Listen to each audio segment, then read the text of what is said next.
What up, guys? Welcome again to yet another interesting video. How are you all doing today, guys? No be small thing wey dey go on o, because as at this point e be like say this Grammy don too sure for Davido. Right now, guys, Davido just went to the Grammy Museum. Grammy officially invited Davido to come so they can have one-on-one conversation. As if that one is not enough, Davido also performed his Grammy-nominated song at the Grammy Museum. As at this point, I'm beginning to feel that Davido is actually more than just a voting person. With the way that they pamper Davido, can't even invite him to perform his song. Could it be that Davido is the one destined for this Grammy? Guys, you have to stay tuned because we are going to be talking about that. Before then, guys, I would like you all to just help me take to the comment section. Let us officially congratulate Davido and Cool, because right now, this song that Cool actually featured Davido in has actually risen to #1. Davido took to his status to share this post. They said, Cool's Galorizi featuring Davido, Marvel, Moravi, Ifni DJ, and Scott Mafuma peaks at #1 on the NG Spotify Top Songs chart with 296,040 streams. #1. Davido shared this saying, December starts when we say so. Congrats, brother Cool, on a great comeback. God do your side, with a heart emoji. As at this point, what is really going on? Davido want turn in DJ to musician, just like the way Wizkid don't turn his own DJ to musician. Guys, what do you think about that song? Have you actually listened to it? Right now, guys, I want us to take a look at the exclusive interview of Davido at the Grammy Museum. Guys, when I watch this interview, I understand why Davido is actually a great artist. The part where really touched me is the part where Davido talk about the making of his hit song with omah. It remains small. That song wouldn't have been possible though. Take a look at this, guys. What's that like working in the studio? Cause it seems like you guys just don't. Yo, he's the like you don't understand. Working with Chris will make you not want to go to bed, bro. Like I'm telling you, he works so hard and so freely too. You know what I'm saying? It reminds me a lot of myself.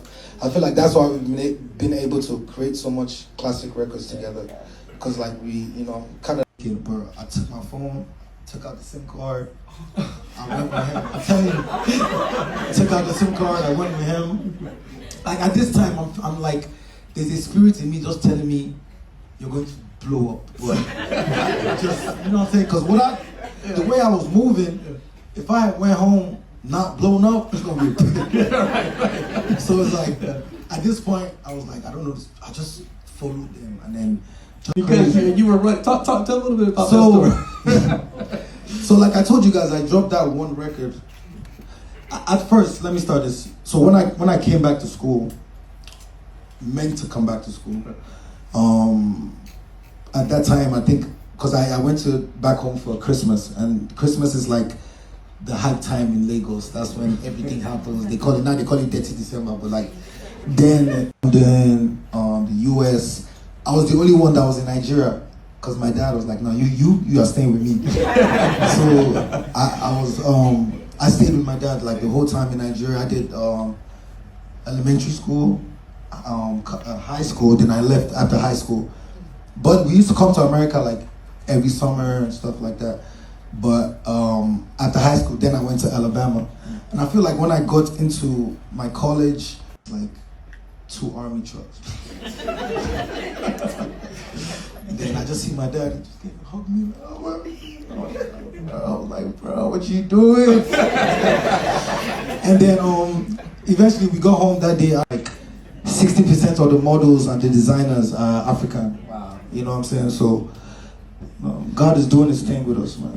Now, I know that Afrobeats is sort of like the umbrella name, but the genres there's different styles of music. Can you? Because even even if like an African rapper, if he drops a song, they'll still be like Afrobeats. Do you understand? So it's like, I mean, I don't mind because it's helped us. It's helped the genre kind of grow instead of just like dividing the whole thing. We're still growing. We also have to understand that we're still growing. So I feel like the term Afrobeats really came from, I mean, apart from Afrobeat is what Fela started. That's what Fela used to create. That's Afrobeats, but Afrobeats, I feel like in the when like African music started blowing up, especially in the UK. First time realizing that, like ever realizing, seeing anybody like singing my music crazy. So that was like a moment for me. Then I was like, yo, I'm out of here. So I left school. Blow up and then Because at the time, to me, I was like, at the time, the Nigerian artists that were popping at the time were like, to me, they were doing crazy stuff. Like the Bands, Two Face, P Square, like that's who I grew up on. And I remember, because I had a cousin that used to be around them. So I remember one time he was like, I was in school, I was like, oh, where you guys at? He was like, Victoria. Actually, I met her at the Grammys 2023. Okay. Yeah, that's how I met her. That's the year that I think the Global Music Award was first introduced, right? No. The 23 or I think 22. the first time that African was, yeah, Yeah, so I met her that year. And then, we got in contact and started making music. Becky G, we were just talking to DMs, and about doing music. And eventually I just hit up. She was in LA. I had this perfect record, took it to her. She bodied it right there. You know what I'm saying? Chris Brown, I don't have to. I thought he hated me. I'm like, and I DM'd her and I was like, why would you think I hate you? We've never met, and then we exchanged numbers, and then we were just going back and forth with music. And then like, we had about 4 records to choose from. Wow. Yeah, we had 4 records to choose from. And funny enough, I changed my verse on that record 2 days before. Oh wow.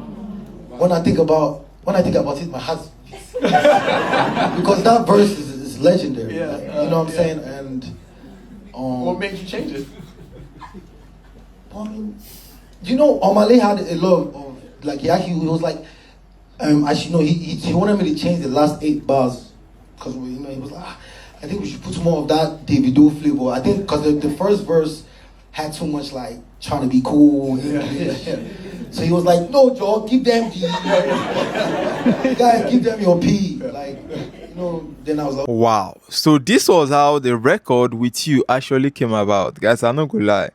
Truly, this record actually deserves a Grammy because the way Omale and Davido actually put hands together to make it perfect.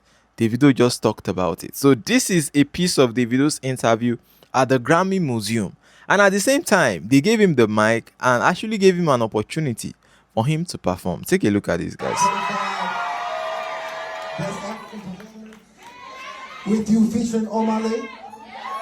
Shout out to you, my bro. Let's get it.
I know people get you. Hey, busy now, hey, busy now.